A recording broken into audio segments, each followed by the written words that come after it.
কাউকে খুঁজে নে যে তোকে মেন্টাল সাপোর্ট দিবে। কেন খুঁজবো আমি কাউকে? আমার গার্লফ্রেন্ড তুই, আরেকজন না যে আমি আরেকজনকে খুঁজতে যাবো? তোর জন্য এই প্রবলেমে পড়ছে, তুই আমাকে হেল্প করবি, আমার সাপোর্ট হবে, এখন এই ধরনের কাজ করতেছিস তুই। একটা মেয়ে যদি চায় না একটা ছেলেকে অনেক উপর উঠাইতে পারে, আবার ওই মেয়ে যদি চায় না ওই ছেলে একদম তলায় দেয়, আমার তলায় দিস না প্লিজ। আগে সময় দিচ্ছি না, এখন কিভাবে কথা বলতে হয় সেটাও জানিস না। আমার মনে হয় তো এই রিলেশনশিপ থেকে ব্রেক নেওয়া দরকার। যা যে বিহেভিয়ার শিখে আয়, তারপরে আয়, বুঝছিস? আমাদের ব্রেক নেওয়া উচিত না, আমাদের ব্রেকআপ করে ফেলা উচিত। তোর আমার এই সম্পর্ক ব্রেকআপ।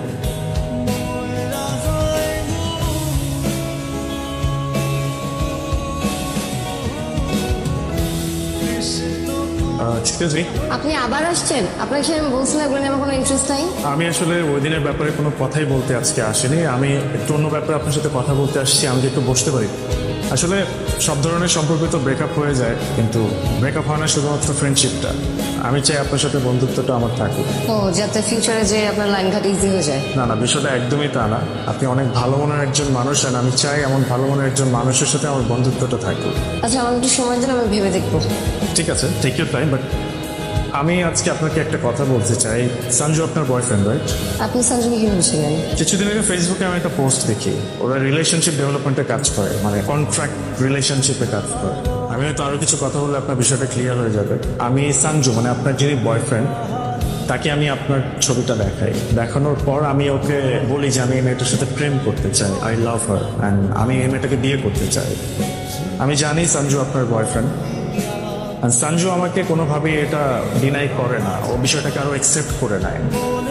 ও বলে যে টাকার বিনিময়ে আমি আসলে এই ধরনের কাজ করে থাকি, সো আমি টাকার জন্য এটা করব। আমি ওকে বলেছি যেহেতু পিঙ্কি আপনার গার্লফ্রেন্ড, আপনি চাইলে অন্য অপশনে যেতে পারেন, আমার কোনো প্রবলেম নেই, আমি তো আপনাকে টাকা দিচ্ছি। বাট ও নিজে থেকে আমাকে বলে যে ওর মতো কোনো মেয়ের সাথে ব্রেকআপ করে ফেলে আমার কোনো যায় আসে না। I am being honest with you. ও আসলে আমার থেকে খুব বড় একটা অ্যামাউন্ট চার্জ করে। সো আমি যেহেতু আপনাকে পছন্দ করতাম বা ভালোবাসতাম, সো সেই জায়গা থেকে ও যখন বলেছে he can do it, so আমি আর আসলে বিষয়টাকে অন্যদিকে নিয়ে নিই, আমি ডিলটাকে অ্যাকসেপ্ট করে নিই। এক্সকিউজ মি, আপনি সেদিন যেন কি বলছিলেন? না, আমি আসলে সেদিনের ব্যাপারে কথা বলতে চাচ্ছি না, আমি এটার জন্য সরি ফিল করি। না না না, বলেন না, কি জানি বললেন সেদিন? আমি বলেছিলাম আমি আপনাকে পছন্দ করি। না, তারপরে কি বললেন? আমি বলেছিলাম আমি আপনাকে বিয়ে করতে চাই। আপনি পরশুদিন আপনার ফ্যামিলি নিয়ে আমার বাসায় আসেন।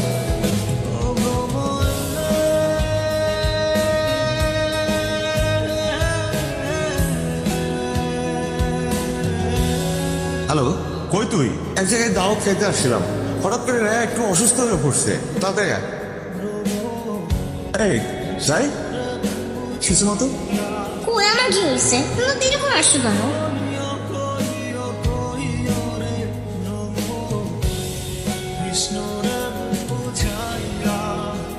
বিয়ে খেতে আসছিস? কিন্তু আমি তো তোকে দাওয়াত দিই। ও আচ্ছা আচ্ছা, রাফিন দাওয়াত দিছে, পেমেন্টটা তো পুরোটা পাইছিলি নাকি? অ্যাডভান্সে পেয়ে যাওয়ার কথা, রাইট? বাট আমার তোর সাথে একটা কথা ছিল। ও একটা না দুইটা থাপ্পড় ডিজার্ভ করে। একটা হইতেছে ওর ভাস্তির কসম খেয়ে চুপচাপ ছিল, আর আরেকটা হইতেছে আজকে বিয়েতে কোনো সিনকেট হবে এইটা ভাবে ও এখনো চুপচাপ আছে। ভাইয়া, আপনি জানেন না কি করছে? ও 1,00,000 টাকার বিনিময়ে নিজের ভালোবাসা, নিজের সম্পর্ক বিক্রি করে দিচ্ছে। কথা বলবে না তো এখন? ও রায়ের কসম কাটছে না? কথা বলিস? আমি আমি আমি তো কসম কাটি নাই। আমি বলি তুই কি শুরু থেকে বলি, তুমি ওরা বিয়ের জন্য প্রেশার দিছিল না? বলছিল না যে নিজেকে কিছু করতে? ও গিয়েছিল ভাইয়ার কাছে, কিন্তু ভাইয়া ওকে সাপোর্ট করে নাই। মাঝখানে প্ল্যানটা আমার ছিল।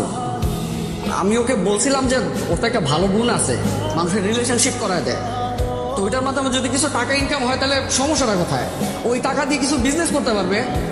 প্ল্যান ভালো মতোই আগাইতেছিল, সবকিছু ঠিকঠাক ছিল, কিন্তু মাঝখান দিয়ে এই লোকটার সাথে পরিচয় হয়েছে। তাহলে তুমি তোমার মতন বিয়ে করতে চলে গেছো, ওর মতন চলে গেছে, এটা কোনো কিছু হইলো?